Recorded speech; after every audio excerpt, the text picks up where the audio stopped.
अब हुक्मरान इत्तेहाद के अंदर फूट पड़ चुकी है और उस फूट का नतीजा ये है कि एक दूसरे के कपड़े उतारे जा रहे हैं और ब्लेम गेम का सिलसिला शुरू हो चुका है। और नून लीग ये ड्राफ्ट कहाँ से लेके आई और कौन कौन इस साजिश में मुलव्विस था और इसके पीछे कौन था, अब उसकी सबसे बड़ी इत्तेहादी जमात पीपल्स पार्टी इससे दूर भाग रही है और अब वो अपनी सफाइयां पेश कर रही है और बता रही है कि जनाब हमें भी नहीं पता था और हमारे साथ भी जो मुसव्वदा शेयर किया गया वो ये नहीं जो इस वक्त ज़ेरे गर्दिश है, हमें तो कुछ और ही बताया गया था। तो सुनिए ज़रा तरतीब से एक इंतहाई मुख्तसरन मैं आपको बताऊंगा कि पहली तरमीम क्या थी। पहली तरमीम थी आर्टिकल 9A में एक लाइन का इजाफा किया जाना था और वो था कि बुनियादी हकूक जो हैं वो आपके सलब किए जाने थे। आर्टिकल 8 उसमें तब्दीली और आर्टिकल 9 उसमें तब्दीली, आपके बुनियादी हकूक जो हैं वो सलब किए जाने थे, मेरे आपके सबके। और बुनियादी हकूक जब गसब हो जाते हैं तो फिर उसके बाद हम शहरी नहीं बल्कि हम गुलाम बन जाते हैं और हमें भी कई 100 साल पीछे ले जाने का प्रोग्राम था कि हम दौरे गुलामी में चले जाएं। दूसरी तरमीम जो थी वो वफाकी आइनी अदालत से मुताल्लिक थी और उसमें वफाकी आइनी अदालत का क़याम था। लेकिन वफाकी आइनी अदालत से सबसे पहले जो काम लिया जाना था वो आप सुनकर हैरान होंगे कि उसमें एक किया गया जी, एक तो वफाकी आइनी अदालत जो है वो सुप्रीम कोर्ट से ऊपर होगी और सुप्रीम अदालत वही कहलाएगी। और आर्टिकल 48 में एक तब्दीली की गई कि वजीर आजम और काबीना की सदर को जो एडवाइस जाएगी, यानी वजीर आजम और काबीना जो भी फैसला करके भेजेंगे सदर ममलिकत को, और वो किसी भी अदालत या ट्रिब्यूनल में चैलेंज नहीं हो सकेगा। और उसके साथ साथ आर्टिकल 48 में ही है कि एडवाइस में वफाकी वजीर और वजीर ममलिकत को निकाल दिया गया और अब वजीर आजम और वजीर आजम एडवाइस भेजेंगे, सदर ममलिकत उसको जारी करेंगे और उसमें किसी किस्म का उसको चैलेंज नहीं किया जा सकेगा। अगली जो तजवीज़ है इसको किसी भी अदालत में चैलेंज नहीं किया जा सकेगा।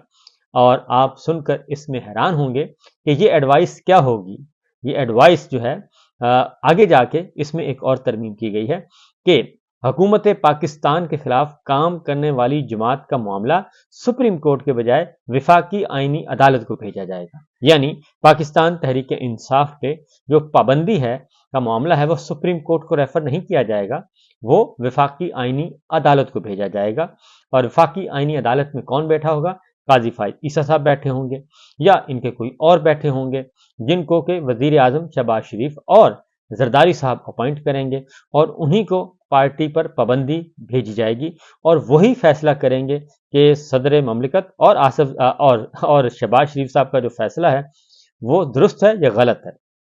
और फिर ये जो एडवाइस है ये चैलेंज भी नहीं की जा सकेगी किसी भी जगह पे। तो इससे आप अंदाजा कर सकते हैं कि पाकिस्तान तहरीक इंसाफ पर पाबंदी का प्लान इस तरमीम में सबसे अव्वलीन तरजीह है। पहली अव्वलीन तरजीह बुनियादी हकूक का खात्मा और दूसरी अव्वलीन तरजीह वफाकी आइनी अदालत और वफाकी आइनी अदालत के जरिए पाकिस्तान तहरीक इंसाफ पर मुकम्मल पाबंदी। उसके बाद है जी चौथी तरमीम, वो है 63A में 3 तरामीम तजवीज़ की गई हैं। वोट भी होगा, शुमार भी होगा और डी सीट करने का मामला, यानी कि लोटे जो वोट डालेंगे, खरीद के जो वोट डाले जाएंगे MNA MP सेनेटर के, वो शुमार होंगे और उनकी जो नाअहली का मामला है वो देखेगी वफाकी आइनी अदालत। और वफाकी आइनी अदालत कौन होगी? काजी साहब और उनके हमनवा, यानी कि शहबाज शरीफ साहब के हमनवा वहां बैठे होंगे और वो फैसला करेंगे और वो कहेंगे कि नहीं, जो लोटा क्रेसी की गई, जो हार्स ट्रेडिंग की गई वो बिल्कुल जायज़ है और इनका वोट सही है। और इस तरीके से वो जो तरमीम की जाएगी लोटे खरीद के, और उस तरमीम पे मोहरे तस्दीक सबत कर देंगे जनाब काजी साहब। उसके बाद आते हैं जी पांचवी तरमीम है, वो आर्टिकल 68 में है, वफाकी आइनी अदालत के जज के खिलाफ पार्लिमान में बात नहीं हो सकेगी। यानी पार्लियामेंट में आप चीफ जस्टिस सुप्रीम कोर्ट के खिलाफ बात कर सकते हैं, उन्हें आप गालम गलोच दे सकते हैं, हाई कोर्ट के जजेस के साथ कर सकते हैं, और लेकिन जो वफाकी आइनी अदालत होगी उनके खिलाफ कोई बात पार्लियामान में भी नहीं हो सकेगी। यानी हम यहाँ से भेजते जाएंगे, वो मोहरें लगाते जाएंगे और हमारी जो फिस्तायत है उसको प्रूव करते जाएंगे, ओके करते जाएंगे और पार्लियामान में बात नहीं हो सकेगी। जबकि पार्लियामेंट में सुप्रीम कोर्ट से मुतालिक जजिस से मुतालिक कोई भी बात की जाए तो वो उसको बाहर चैलेंज नहीं किया जा सकता, लेकिन यहाँ पे काजी साहब को खुसूसी जो है वो दे दिया गया है, खुसूसी स्टेटस दे दिया गया है। लिहाजा जी छठी तरमीम है आर्टिकल 78, आईनी अदालत में जमा होने वाली रकम वफाकी हुकूमत को जाएगी। ये भी आईनी अदालत में जमा होने वाली रकम यानी कि जो कुछ भी आएगा वो वफाकी हुकूमत वसूल करेगी। और आर्टिकल 81 में 3 तरामीम शामिल की गई हैं और वो भी वफाकी आईनी अदालत से मुताल्लिक है। और 8वीं तरमीम है आर्टिकल 100, अटॉर्नी जनरल वो शख्स तैनात होगा जो वफाकी आईनी अदालत या सुप्रीम कोर्ट जज बनने का अहल होगा। ये हो गया जनाब अटॉर्नी जनरल का मामला, ये भी घर की चीज घर में रहेगी। अटॉर्नी जनरल पाकिस्तान वो शख्स तैनात होगा जो वफाकी आईनी अदालत या सुप्रीम कोर्ट का जज बनने का अहल होगा, यानी 65 साल के बाद 68 साल तक की उम्र का अटॉर्नी जनरल बन सकेगा और वो रिटायर्ड जज भी हो सकता है। ये भी एक अगली आ गई। 9वीं तरमीम है एडवाइजर्स सूबाई असम्बलियों और कमेटियों के इजलास में शरीक हो सकेंगे। ये एक और तरमीम आ गई। ये है जनाब कि काबीना के इजलास में और सूबाई काबीना के इजलास में और एडवाइजर सूबाई असम्बलियों और काबीना कमेटियों के इजलास में शरीक हो सकेंगे, यानी वो अब इजलास भी अटेंड कर सकेंगे। गैर मुंतखब अफराद जो हैं, गैर मुंतखब अफराद जितने भी आप भर्ती कर लें वो असम्बलियों में जा सकेंगे। और अगली बात मैं बताऊं, इस वक्त असम्बली में सिर्फ एक जो है वो गैर मुंतखब शख्स जो है वो जा सकता है, जो कि मेंबर नहीं होता लेकिन वो जा सकता है कौमी असम्बली में, और वो होता है अटॉर्नी जनरल।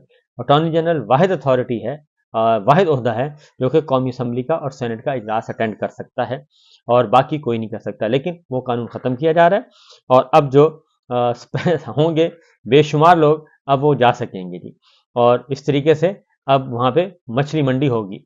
उसके बाद है 11वीं तरमीम आर्टिकल 165, ये इनकम टैक्स शिक में वफाकी आईनी अदालत का इजाफा होगा जी, वो वफाकी अदालत से मुतालिक है। आर्टिकल 175 में भी तब्दीली की जाइए, आईनी अदालत के जजेस की तैनाती और हाई कोर्ट के जजेस की कारकर्दगी का जायजा शामिल है। यानी अब जो जजेस की कारकर्दगी है वो आईनी अदालत के जजेस की तैनाती और हाई कोर्ट के जजेस की कारकर्दगी का जायजा ले सकेंगी। और जुडिशल कमीशन में तब्दीली की कर दी गई है, वफाकी आईनी अदालत का सरबराह चेयरपर्सन होगा। जुडिशल कमीशन में तब्दीली और जुडिशल कमीशन जो जजेस की भर्ती करेगा और जो अब रिक्रूटमेंट होती है वो भी दे दी जाएगी चीफ जस्टिस सुप्रीम कोर्ट से लेके वफाकी आईनी अदालत के सरबराह को, और यानी कि काजी साहब को, या काजी साहब की जगह कोई भी हो जो भी हो उसको दे दी जाएगी। तो इससे आप जरा सुनते जाएं, सुनता जा शर्माता जा। जुडिशल कमीशन में तब्दीली कर दी गई और वफाकी आईनी अदालत का सरबराह चेयरपर्सन होगा और जुडिशल कमीशन में चेयरमैन के अलावा 12 अरकान होंगे और जुडिशल कमीशन में वफाकी आईनी अदालत के 2 जजेस, चीफ जस्टिस सुप्रीम कोर्ट के 2 सीनियर तरीन जजेस शामिल होंगे। यानी कि सुप्रीम कोर्ट के चीफ जस्टिस और जजेस को नीचे कर दिया गया है, ऊपर ले आए हैं अपनी पसंद के चीफ जस्टिस जो कि वफाकी आईनी अदालत का होगा। ये आप गौर करके सुनते जाइए और नोट करते जाइए कि इसमें कितनी खन्नासियत है। और जुडिशल कमीशन में वफाकी आईनी अदालत के 2 जजेस होंगे, ये बता दिया जी आपको। 12वीं तरमीम में वजीर कानून attorney general Pakistan bar council का नुमाइंदा भी जुडिशल कमीशन का हिस्सा होगा। अब वजीर कानून भी गवर्नमेंट का, अटॉर्नी जनरल भी गवर्नमेंट का, पाकिस्तान बार काउंसिल का नुमाइंदा भी सेमी गवर्नमेंट होती है वो भी उनके साथ जाता है। यानी वहां पे मेजॉरिटी कर दी गई है गवर्नमेंट की और इंतजामिया की, हुकूमत की मेजॉरिटी होगी और वही जजेस भर्ती करेगी और वही जजेस का मुहासबा करेगी और वही जजेस को फारिग और उनकी कारकर्दगी का जायजा लेगी और वही कमेटी जो है सरकार यानी कि जायजा लेगी, इंतजामिया हुकूमत जो है वो जायजा लेगी और उनको फारिग भी कर सकेगी।